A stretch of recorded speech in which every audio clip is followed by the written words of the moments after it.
Hi, this is Political News in 5 and today is September 4th, 2022. I'm Aisha Osuri. Now I'm starting with the state of candidacy for the 2023 elections. INEC announced last week that it's going to publish on September 20th the full list of those who are contesting the presidency and seats for the National Assembly. It gives us a chance post the primaries and all the different lawsuits to confirm who's actually going to be on the ballot. Hopefully people like Akpabio, Ahmed Lawan, the current Senate President, and Governor Mahi will not find their way onto any list. Now, there are two particular cases that are of interest that are still in court that might influence the final list. The first is Delta State PDP. Now, the person who won the primaries for the gubernatorial is the current Speaker for the House of Assembly, Sheriff Oborewori.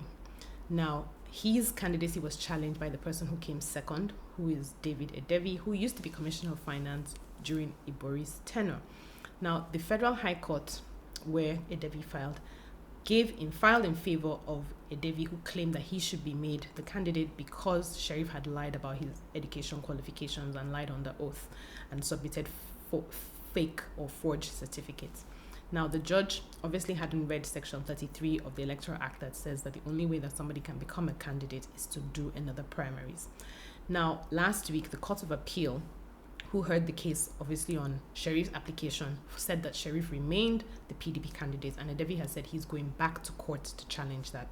Now, we have a precedent in 2019 where in Jigawa and in Rivers, APC had no gubernatorial candidates because of their infighting.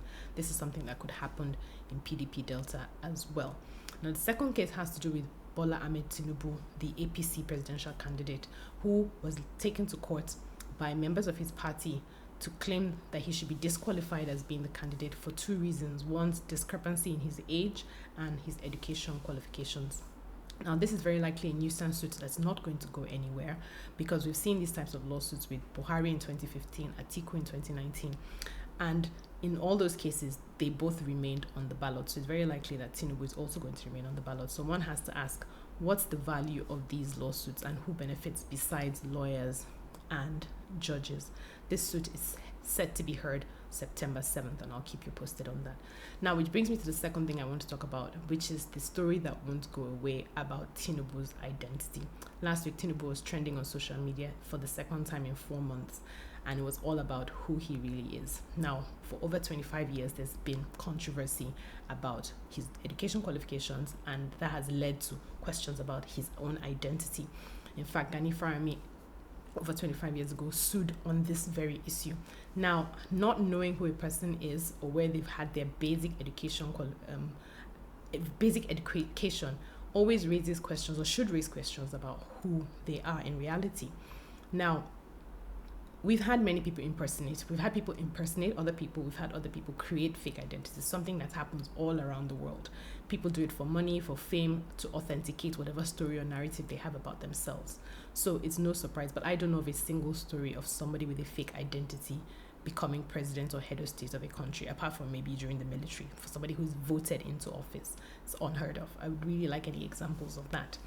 Now, what should worry us besides all this drama is that we don't have a proper identification system in Nigeria. We don't have something that tracks us from birth to death.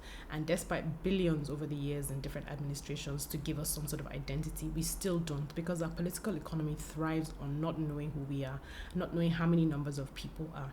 It's perfect for disappearing people. It's perfect for fraud. It's perfect for promoting insecurity and just a sense of general not knowing. That's the way we thrive, and it's really unfortunate and should be a campaign issue for the 2023 elections. Which brings me to the third thing. Campaign season is about to start and it's going to get really dirty. Last week, supporters of Peter Obi, the Labour presidential candidate, complained that his posters were defaced in Lagos. Now, of course, they pointed out that the APC candidates' own posters were not touched. This is something we can expect, and it's particularly painful for the Obi supporters because I think they were planning a 2 million man march in Kaduna last week as well, and they couldn't hold that because apparently they were intimidated by the security agents. People tend to think this is political because Nasir El-Rufai was mocking them just before that happened, saying that they wouldn't get up to even 200 people coming out for a march for Obi in Kaduna. One would like to think that he would have given them the opportunity to prove him right. We can expect more. This is something that happens. Governors close roads, they close airports, they deny opposition the opportunity to use the arenas. It's all par for course when it comes to elections, which we see as war in Nigeria. But the truth is, nothing can stop an idea whose time has come. And Nigerians want something different from the status quo. They want something better, and that is an idea that is already here. That's it for me this week on Political News in 5. Join me next week to find out more about what's going on in the world of politics. Stay safe until then.